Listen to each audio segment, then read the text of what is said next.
Our top story now, Bengal Chief Minister Mamata Banerjee says that she was attacked on Wednesday while in Nandigram, where she had gone to file her nomination for the coming assembly elections. The Chief Minister said she was pushed by 4 or 5 people against her car and had the door shut on her at a time when there was no police personnel around her. She was then rushed to a hospital in Kolkata, and according to sources, she sustained injuries on her lower limbs, which are swollen and painful. There you can see a picture that was tweeted by her nephew. The Election Commission has now asked the Chief Secretary for a report on the attack on the Chief Minister, who has Z plus security. The report has to be submitted by Friday. The BJP, which had blamed the Trinamool after its Chief JP Nadda's convoy came under attack in Bengal, has called the incident a political stunt by the ruling party. Well, let's go across to NDTV. Saurabh, for the very latest, Saurabh, what is the condition of the Chief Minister? And we've all seen that photograph that was tweeted by her nephew in which her leg is in a cast.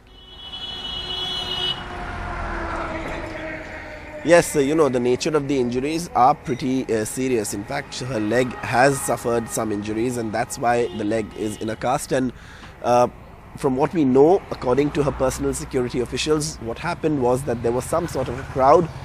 Even though there are differing versions on this, this is what we know from our, from whom we spoke to yesterday, who were amongst that convoy, personal security officials. There was a crowd.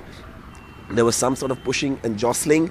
The car door, I believe, also was pushed, and that's what apparently caused the injury. Now, a lot of questions have been raised about the security, and in that context, what has happened is that there are two kinds of security. One is personal security, which is the the first ring of security against any Z plus category protectee, and chief ministers are all Z plus category security protectees. And then, of course, there is a peripheral security which is handled by local police. Now, what we are being given to understand is that the peripheral security wasn't enough, which is why the crowd managed to get close to her. And there was some kind of chaos, pushing and shoving when Mamata Banerjee was, getting into the car, or her security personnel were trying to get her into the car. And it's at that point that this incident took place. Now, what we also know is that her leg is in a cast, and the BJP and the Congress have said this is what drama and nautanki. Now, keeping the political allegations, barbs and counter barbs aside, the fact is the Chief Minister of the state is in hospital. Her leg is in a cast. She is injured, and this is definitely a breach of security. There is no question about that.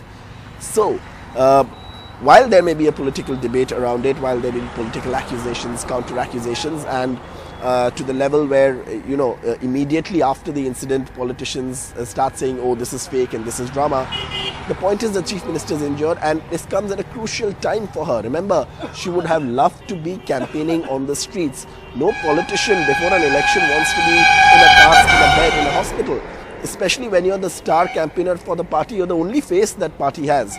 So obviously this is something that is going to be a challenge for the Trinamool as to how Mamata Banerjee will campaign with these injuries. And what the Trinamool is also pointing out is that, look, I mean, the Prime Minister of the country hasn't even tweeted about this. And so they are saying that keeping aside political accusations and counter accusations, this is a case where a Chief Minister is injured while she was on a campaign trip. All right. There Saurabh was bringing us all the very latest on Mamata Banerjee and the kind of controversy that has now erupted with the BJP hitting out and questioning it. Even the Congress in the state is questioning it, though at the centre the Congress has expressed concern about Mamata Banerjee and her injuries. There you can see the picture that was tweeted by her nephew showing her leg in a cast, and the Election Commission has now asked for a report from its officers in the state. That report is to be submitted on Friday. Now, yesterday, remember, all the action was taking place in Nandigram, which will be the site of the biggest battle in the state elections that will begin by the end of this month. Mamata Banerjee, while filing her nomination from Nandigram, said, if I forget my name, I won't forget Nandigram, while her rival there and one-time aide, Suvendu Adhikari, mocked Mamata for her multiple temple visits. So let's take a look at this report on what took place earlier in Nandigram yesterday before the Chief Minister was injured. Shocking scenes at Nandigram. Mamta Banerjee in pain, being cradled by security men and moved to the back of her vehicle after what is being probed as an attack on her this evening. Unknown men pushed her against her vehicle and shut the door on her, a Trinamool statement said. A BJP MP has called it a drama, but the Election Commission has ordered a probe. Earlier in the day, a very different picture. Drums on the streets of Haldia as Mamta Banerjee comes in to file her nomination.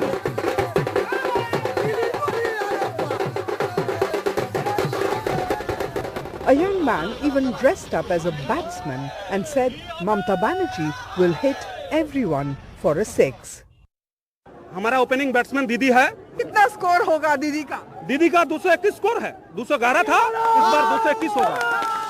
But for Mamta Banerjee, who filed her nomination today, this election is not a sport. It's a deadly battle that she has chosen to fight from Nandigram, where she fought for its farmers in 2007. Nandigram is not just any assembly seat, she said. It is an emotion. I salute to people of Nandigram. আমি salute করছি এই কারণে যে আমি অনেক সময় বলি বলতে পারি নিজের নাম বলবো না কোন নন্দীগ্রাম. নন্দীগ্রামের আরেক নাম সংগ্রাম. সেই সংগ্রামী জায়গায় আমি নিজে street fighter. Shubhendu Adhikari, her former minister, now BJP's candidate for Nandigram, mocked Mamta Banerjee today for multiple temple visits and mistakes in reciting prayers to goddess Durga, all to prove her Hinduness, he said. She is scared. Her appeasement politics now reverse. For that reason, she is uttering wrong Hindu mantra. Shubhendu Adhikari describes himself as a son of the soil.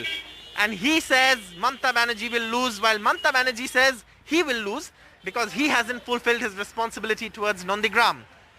The big constituency, the blockbuster constituency of Nandigram is no longer a battle of issues, but a battle over personalities. A twist to that battle, the outsider-insider fight. So far, of words. Now on Nandigram's walls, Shubhendu Bhumiputro, Mamta Bohiragato, say some. Countered by banners saying Bengal only wants its own daughter. Mamta Banerjee returns to Kolkata Thursday to launch the Trinamool Manifesto. Shubhendu Adhikari files his nomination Friday. 1st April will decide who is David and who is Goliath in this blockbuster battle for Bengal.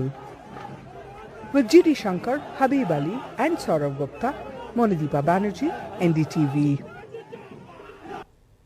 News now from Uttarakhand, and a day after the resignation of Trivendra Singh Rawat, Tirath Singh Rawat was sworn in as the new Chief Minister of Uttarakhand on Wednesday with just a year to the election. Sources say he was the Prime Minister's pick for the top job.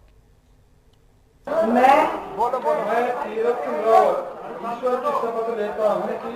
Uttarakhand churn now complete. Amid concerns of infighting and questions on the leadership ability of Trivendra Singh Rawat, the BJP decided to replace him with another Rawat, BJP MP from Pauri, Tirath Singh Rawat. मैं कह सकता हूं कि जो दिशा निर्देशन उनका रहेगा और जो प्रधानमंत्री मोदी जी ने कहा सबका साथ, सबका विकास, सबका विश्वास, उसको लेकर आगे बढ़ेंगे.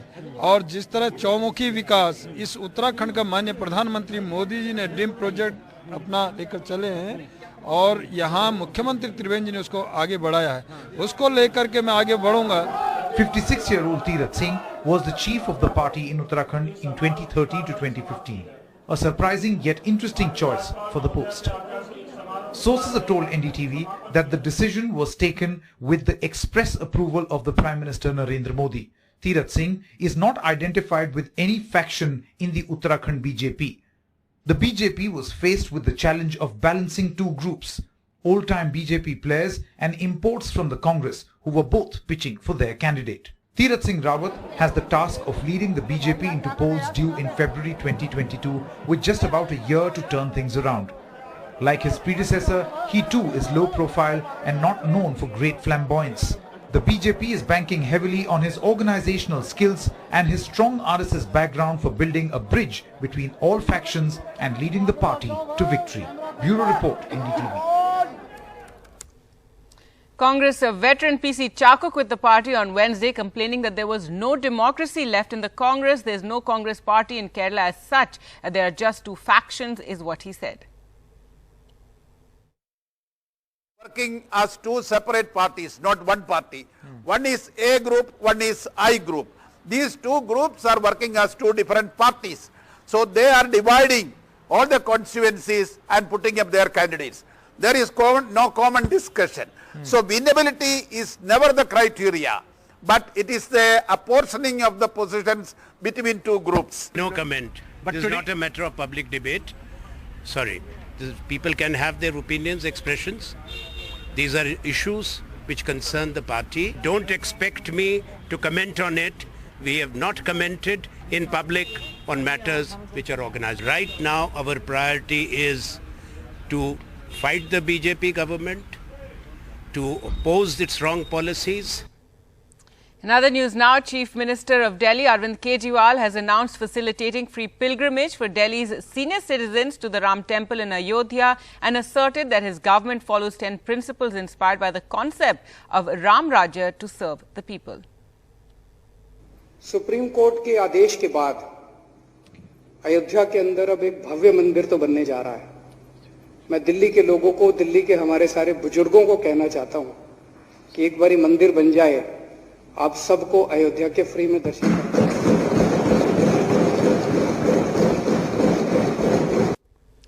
And Punjab Chief Minister Captain Amrinder Singh donated 2 lakh for the construction of the Ram Mandir in Ayodhya on Wednesday. With this development, Amrinder Singh becomes the latest political figure to contribute for the construction of the temple. Sources say he made the donations from his personal account. Well, with that, time for us to slip into a short break. On the other side, we'll get you the latest on the COVID data and vaccine news.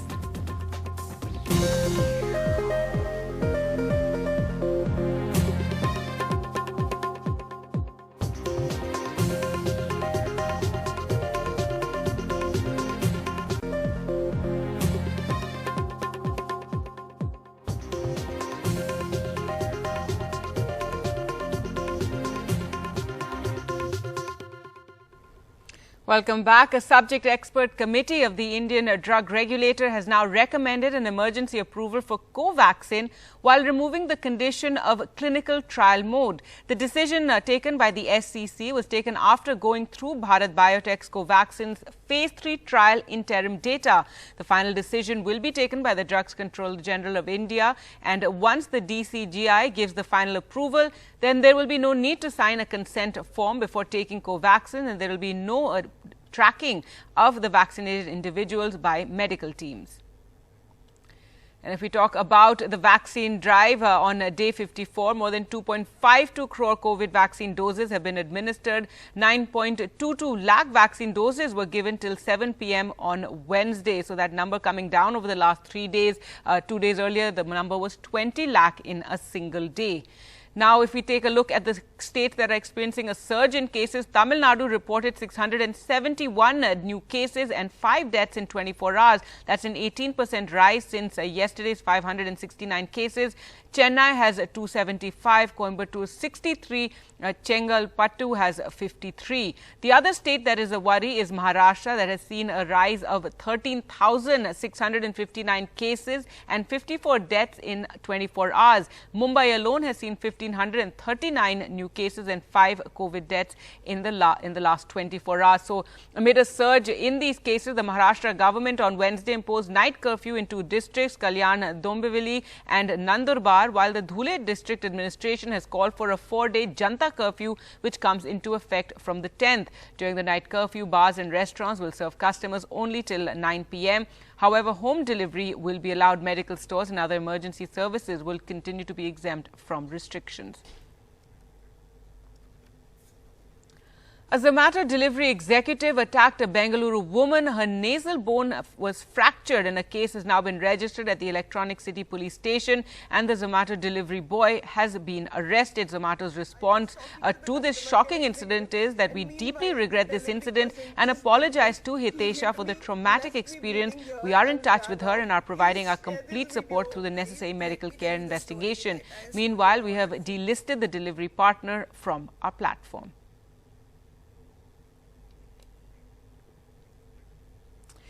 For that, time for us to slip into a short break. We'll get you all the other political developments on the other side. Stay with us.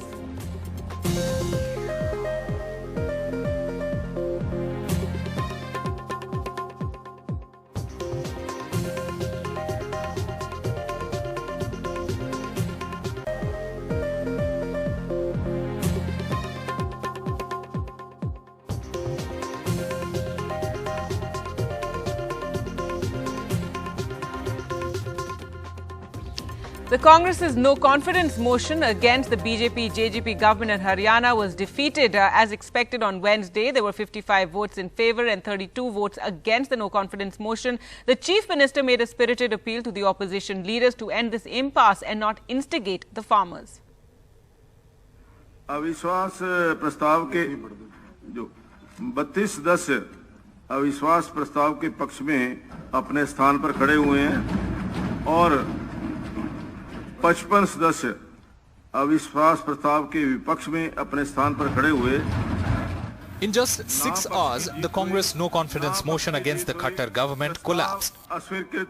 The final numbers indicated that despite the backlash against the farm bill, the BJP and its allies did not crack. What was especially remarkable was unity among all 10 MLAs of the Jat-dominated JJP, the BJP ally led by Dushyant Chautala. This despite Jat anger against the farm bill, with JJP MLAs facing gheraos by protesters who promised to defeat them if they voted in favour of the Chief Minister.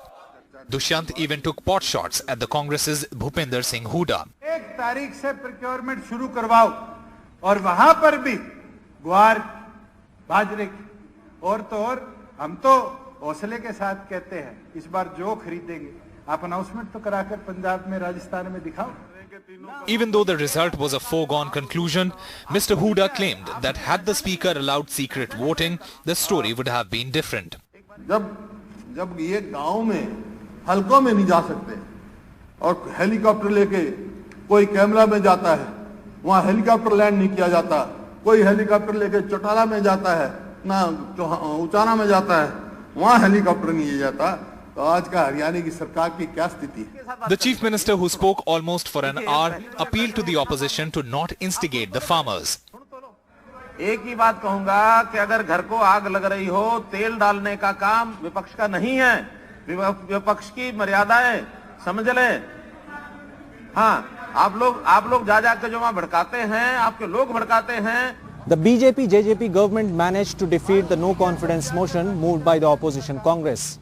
But as of now, it is a win-win situation for both the parties. Congress will go to the town saying that we have exposed who are the MLAs who didn't side with farmers. While for BJP-JJP government, it is certainly a victory that despite opposition from the farmers, they have managed to save their government. In Chandigarh, Mohammad Ghazali for NDTV. Now to poll-bound Assam, where 2 BJP MLAs have resigned from the party after they were denied party tickets. Silchar MLA and former Deputy Speaker of the State Assembly, Dilip Paul, and Hojai MLA, Siladitya Dev, have quit. Both of them are BJP old-timers in the state, particularly Dev, who has been in controversies over his several hardline Hindutva comments. Speaking to NDTV's Ratnadeep Chaudhary, Dev claims that in the BJP, the old-timers are being politically wiped out.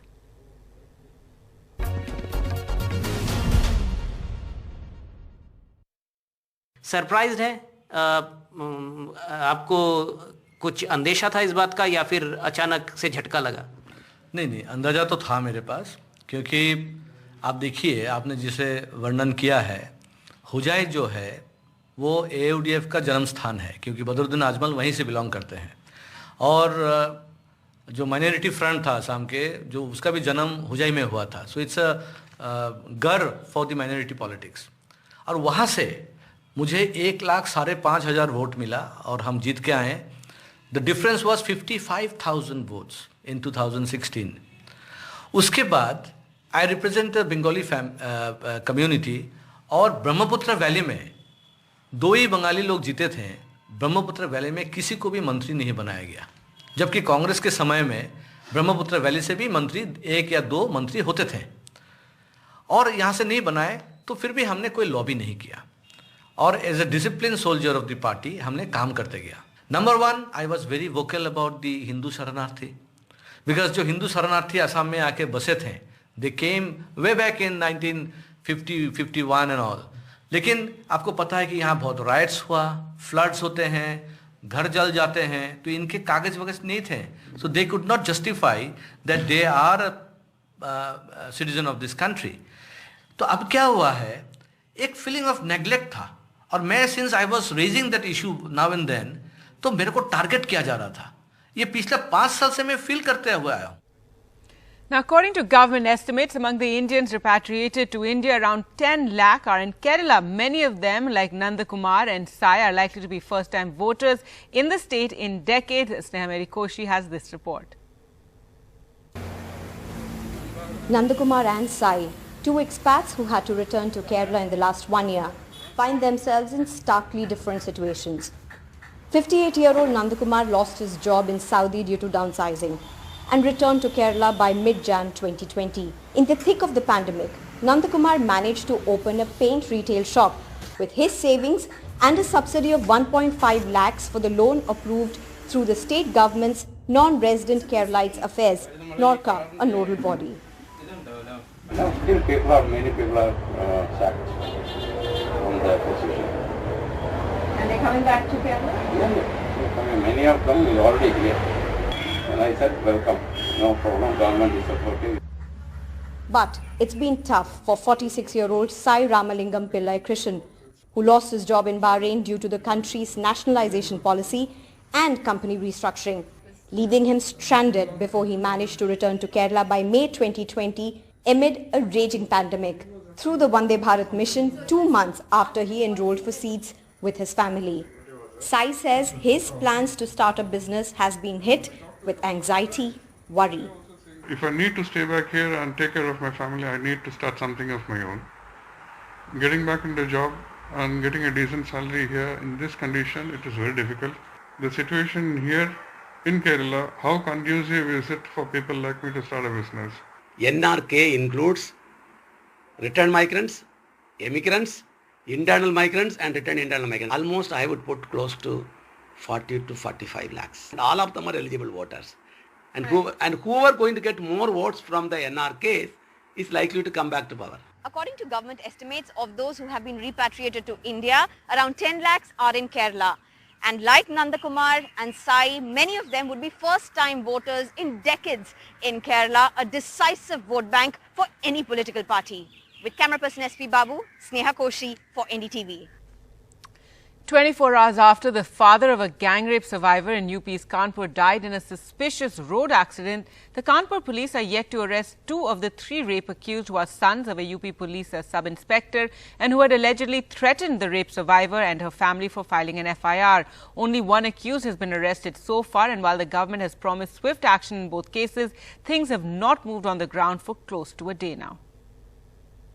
मेरे नातिन को उठा ले गए और फिर में हमारा लाल खत्म मार दिया गया है पुलिस वालों ने बरवा डाला है. Horror in UP's Kanpur, where the father of a gang rape survivor who filed an FIR against 3 men from his village, accusing them of raping his daughter on Monday evening, died after being run over by a truck. Outside a hospital, his daughter had been taken to for a medical checkup. Even more shocking, the father of 2 of the accused, Deepu Yadav and Saurabh Yadav, in the gang rape case, works as a sub-inspector with the UP police in a district 100 kilometers from Kanpur. The survivor's family has made serious allegations of intimidation by the family of the accused in the cop's name, including a threat to rape again. गुमशुदगी की report लिखाई और sir जैसे ही सुबह उनका भाई बड़ा भाई गोलू का सौरभ यादव हम लोगों को धमकाने पहुंचा के इसका रिपोर्ट किया तो ध्यान रखना हमारा बाप दरोगा है हम तुमको देख लेंगे और दोबारा भी ये बुरी नीयत से काम करेंगे. Amid outrage over the incident, the UP government has said both the gang rape case and that of the father's death will be investigated swiftly and no one will be spared. शासन पीड़िता के परिवार के साथ है। माननीय मुख्यमंत्री जी द्वारा मुख्यमंत्री विवेकाधीन कोष से 5 लाख रुपए की राशि की घोषणा की गई है और जो भी दोषी हों उन पर कड़ी कार्रवाई की जाएगी। हर तरह की कड़ी कार्रवाई जैसे NSA इत्यादि पर भी विचार किया जा रहा है। This shocking story from Kanpur is almost a mirror image of events that happened in neighboring Unnao in 2017-18 that involved a now jailed ex-BJP politician. Kuldeep Sengar, former BJP MLA from Unnao, now expelled by the party, first raped a minor girl in 2017 and then conspired to brutally murder her father in 2018. The trial in both cases was eventually moved out of UP and Sengar is now serving a life term in the cases. With Arun Agarwal in Kanpur, this is Alok Pandey, NDTV. The NTPC, the National Thermal Power Corporation, is setting up India's largest floating solar power plant in Ramagundam in Telangana with an installed capacity of 100 megawatt. The solar plant, spread over 450 acres, is being set up at a cost of 423 crore and is expected to be commissioned in 2 months.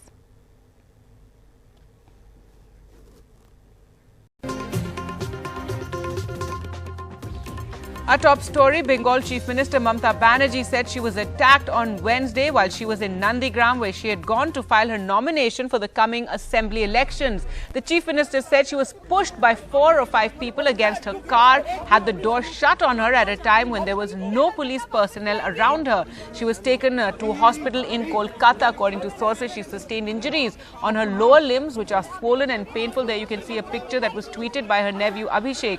Now, the Election Commission has asked the Chief Secretary for a report on the attack on the Chief Minister, who has Z+ security, and that report is to be submitted by Friday. The BJP, which had blamed the Trinamool after its chief JP Nadda's convoy came under attack in Bengal, has called this incident a political stunt by the ruling party. Well, let's go across to NDTV's Saurabh, who is in Nandigram. And Saurabh, it's absolutely shocking the way the Chief Minister was injured. But the question many are asking is, how did people get so close to the Chief Minister who enjoys Z+ security?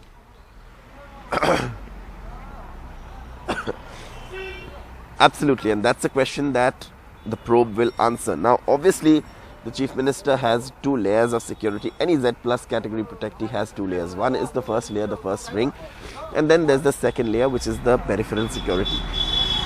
The Chief Minister's security officials say that when Mamata Banerjee was actually, trying to get away from the crowd, there was pushing and shoving, and in that pushing and shoving, the Chief Minister sustained these injuries, and whatever happened post that. Now, there have been some eyewitness incidents claiming there was no crowd, but the fact is that the Chief Minister was injured, and obviously the opposition is expected to counter the Chief Minister, but what one also fails to see is acknowledgement of a fact that a 66-year-old lady, a 2-term Chief Minister, her legs are in a cast. Clearly, she was in pain. Reporters who were here at this very spot yesterday, when Mamata Banerjee tried to get off the car and go to the back seat, she couldn't do that. It happened right here. So, while there may be politics over how it happened, what happened, who's created it, there are several unanswered questions, of course. A security breach is a security breach, and one cannot deny the fact that there seems to have been a breach in security. At least the sources we spoke to, her personal security officials, who off the record were here when we asked what happened, one gentleman, he said that there was pushing and shoving. So this is something that the probe will establish how it happened. But clearly the politics in the state has reached a level where the opposition party doesn't even acknowledge her condition, or her and a basic sort of get well soon or whatever. The politics has taken over any other concern, and that's perhaps what's you're going to see in this Bengal election.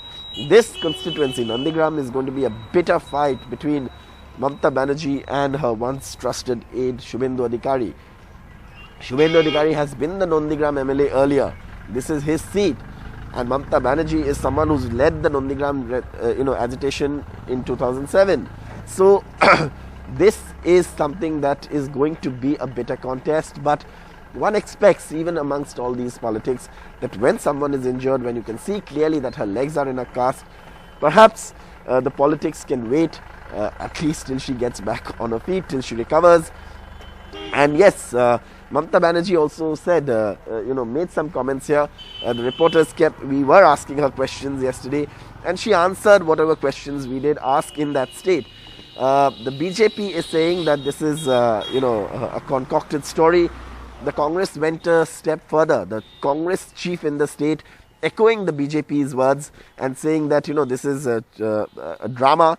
So clearly the Congress and the BJP seem to be on the same page as far as this incident is concerned. And that's something that the Trinamool is pointing out. In fact, Abhishek Banerjee's tweet also says that, she will be back and, we'll see. But the politics has reached such a level that there's so much animosity that, even the basic basic exchange of best wishes, get well soon wishes happened. Now, yesterday, the West Bengal governor, Jagdeep Dhankar, did visit her in hospital, and the governor and the chief minister have also had a war of words. But the governor did visit the chief minister, inquired about her health, although there were go back slogans outside the hospital. At that time, Trinamool leaders came out and told the supporters that, look, this is a hospital, no political slogans here. The governor has come to visit her. So, politics clearly in this West Bengal election getting nastier by the day.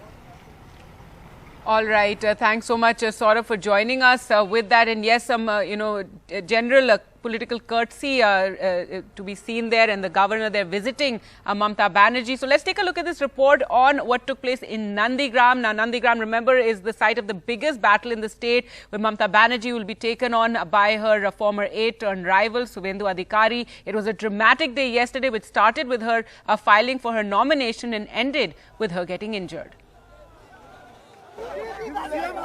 Shocking scenes at Nandigram. Mamata Banerjee in pain, being cradled by security men and moved to the back of her vehicle after what is being probed as an attack on her this evening. Unknown men pushed her against her vehicle and shut the door on her, a Trinamool statement said. A BJP MP has called it a drama, but the Election Commission has ordered a probe. Earlier in the day, a very different picture. Drums on the streets of Haldia as Mamata Banerjee comes in to file her nomination.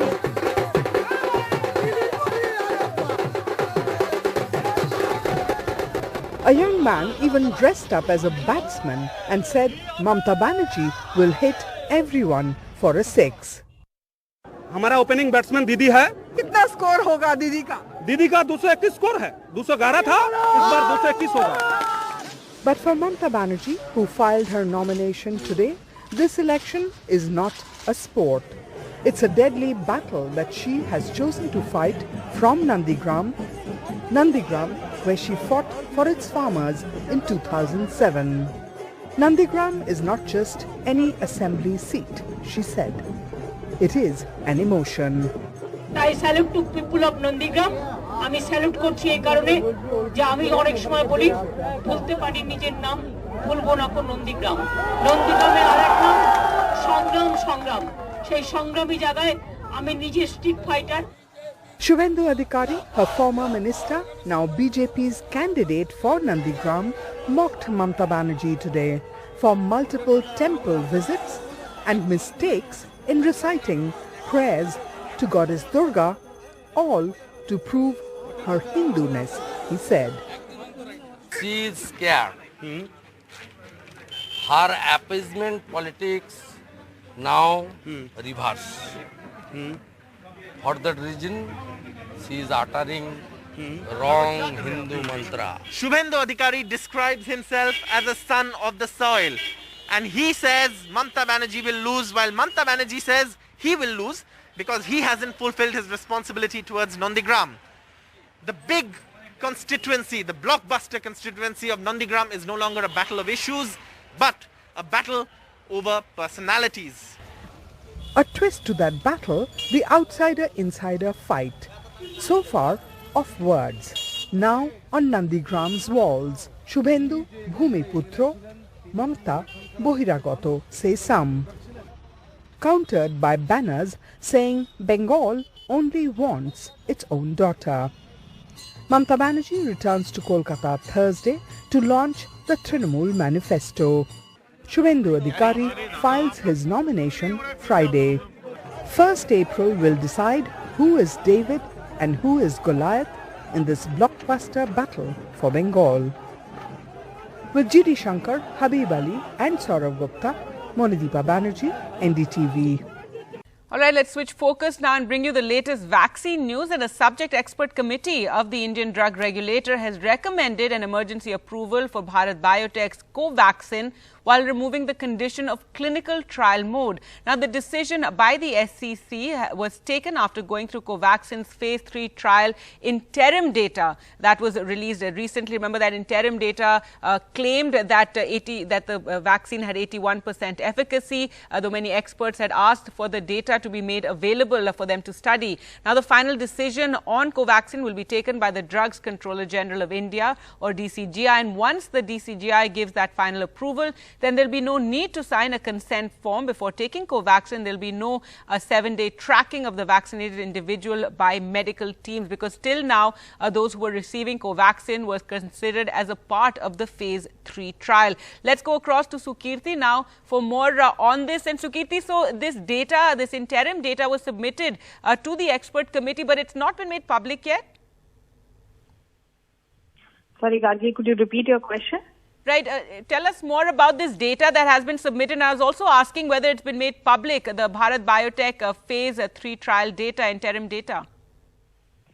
Well, the interim data, yes, there was a statement that the company had released last week in terms of how many individuals were part of the trials and what they found out. So there was that statement that was released, but yes, of course, that is yet to be peer reviewed. All of that data is yet to be peer reviewed, but there are claims from the company that there is up to 81% efficacy of the vaccine that they found in the phase 3 trials. So of course, the company has released the statement last week about the efficacy and what were the details of the trials, what is the interim data that has been released by the company, and they presented the same before the Drugs Controller General of India's expert committee as well.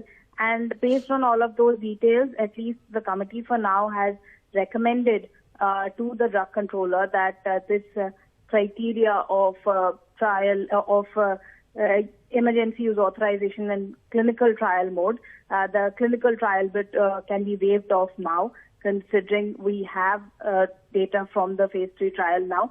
And that could be a big move, considering Covaxin is already struggling in certain states where the state governments have said that they are not keen on the vaccine being administered in their state because there has been lack of efficacy data. So somewhere or the other, this could help boost people's confidence in the vaccine. But we are still awaiting the final decision from the drug controller on this. But definitely, if he gives his go-ahead, then we would see the removal of the consent form procedure as well as the tracking by the medical teams. All right, Sukirti, thanks so much for joining us with those details. So Covaxin may no longer need to be in a clinical trial mode if that final go-ahead is given. Well, let's get you the latest on the vaccine drive, and it's day 54 and more than 2.52 crore COVID vaccine doses have been administered, though 9.22 lakh doses were given till 7 p.m. on Wednesday. So that number coming down slightly from the previous day, and remember the day before that 20 lakh had been administered the vaccine in a 24-hour period.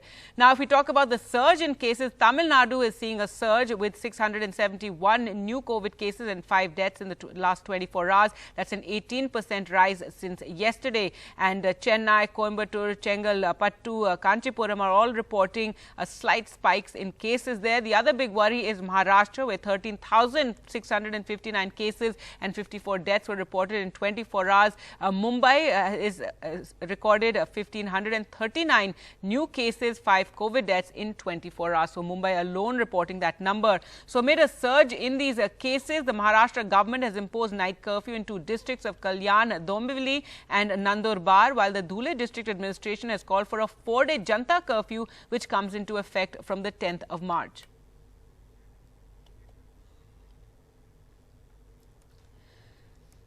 So both Tamil Nadu and Maharashtra, they're seeing a spike. Of course, Maharashtra has been leading in terms of reporting the maximum number of daily cases, and 6 states are a big worry. But Tamil Nadu also seeing a spike in cases, though of course the numbers are much lower if you compare it with Maharashtra. But Tamil Nadu's reporting 671 cases in 24 hours and 5 COVID deaths, and that's an 18% increase since yesterday when Tamil Nadu reported 569 cases. So Tamil Nadu, they're seeing a spike in cases. Well, with that, time for us to slip into a short break. We'll get you more news on the other side. Stay with us.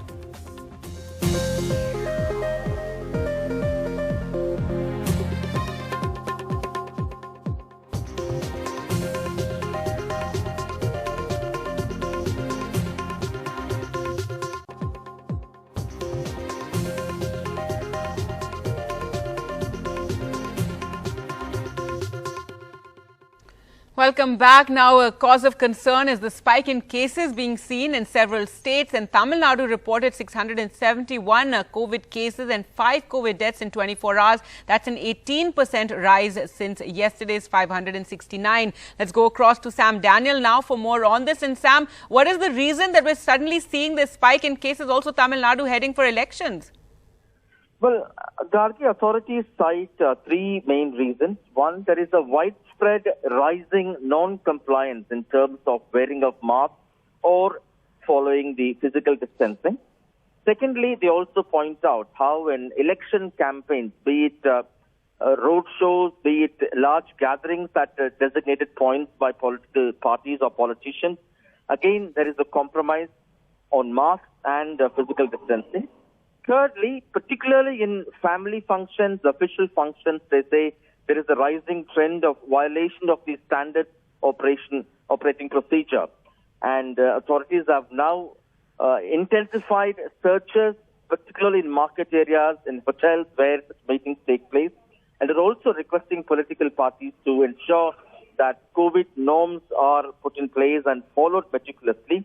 Authorities are quite scared that this could actually explode into what was the daily tally, say, 4 or 5 months ago when it touched 6,000, sometimes even 7,000 across the state. And they say that kind of situation will not arise if people also return to adhering to COVID protocols. And in fact, now they have intensively fining people, particularly in market areas, both shopkeepers, customers, and public who do not wear masks and who are violating the social distancing norm. And in terms of numbers, as you said, it's 18% rise since Tuesday. And overall, it's a 47% rise since the 1st of March when Tamil Nadu had 474 cases. So authorities want people to understand the gravity of the situation of what is happening in other states, in other countries, how several countries went for a second massive lockdown. And they hope that people will understand and they will also once again become partners in the fight against COVID. Secondly, they also say there is an encouraging trend in terms of vaccination. So far, more than 11 lakh doses have been given across Tamil Nadu. And this, they say, is an encouraging factor which would also help in containing the spread of the virus in the long run across Tamil Nadu. Karthik. All right, Sam, thanks so much for bringing us the latest there. So a spike in cases being seen in Tamil Nadu. Time for us to slip into a short break. On the other side, we'll get you the latest from Haryana. Stay with us.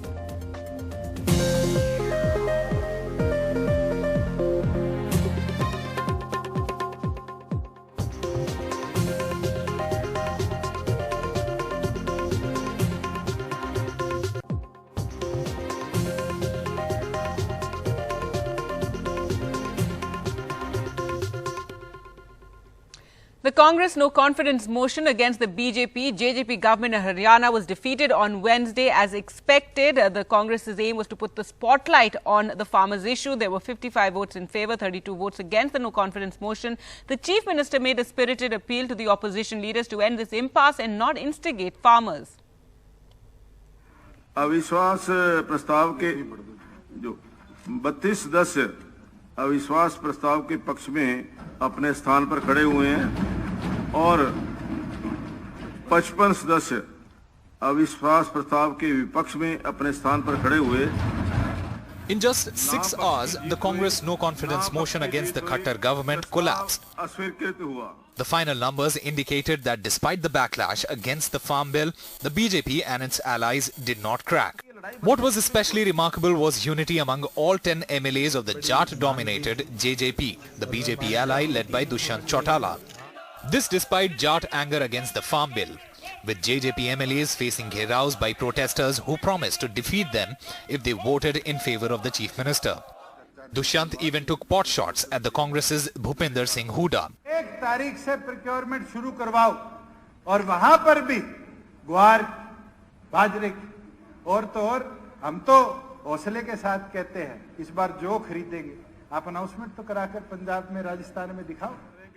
Even though the result was a foregone conclusion, Mr. Hooda claimed that had the speaker allowed secret voting, the story would have been different. जब ये गांव में हलकों में नहीं जा सकते और हेलीकॉप्टर लेके कोई कैमरा में जाता है, वहाँ हेलीकॉप्टर लैंड नहीं किया जाता, कोई हेलीकॉप्टर लेके चौटाला में जाता है, ना उचाना में जाता है, वहाँ हेलीकॉप्टर नहीं किया जाता, तो आज का हरियाणा की सरकार की क्या स्थिति है? The Chief Minister, who spoke almost for an hour, appealed to the opposition to not instigate the farmers. एक ही बात कहूंगा कि अगर घर को आग लग रही हो, तेल डालने का काम विपक्ष का नहीं है, विपक्ष की मर्यादाएं समझ लें. हाँ, आप लोग जा के जो वहां भड़काते हैं, आपके लोग भड़काते हैं. The BJP-JJP government managed to defeat the no-confidence motion moved by the opposition Congress. But as of now, it is a win-win situation for both the parties. Congress will go to the town saying that we have exposed who are the MLAs who didn't side with farmers. While for BJP-JJP government, it is certainly a victory that despite opposition from the farmers, they have managed to save their government. In Chandigarh, Mohammad Ghazali for NDTV. Now to poll-bound Assam, where 2 BJP MLAs have resigned from the party yesterday after they were denied party tickets. Silchar MLA and former Deputy Speaker of the State Assembly, Dilip Paul, and Hojai MLA, Siladitya Dev, have quit. Both of them are BJP old-timers in Assam. Particularly, Dev has been in controversies over his several hardline Hindutva comments. Speaking to NDTV's Ratnadeep Chaudhary, Dev claims that in the BJP, the old-timers are being politically wiped out.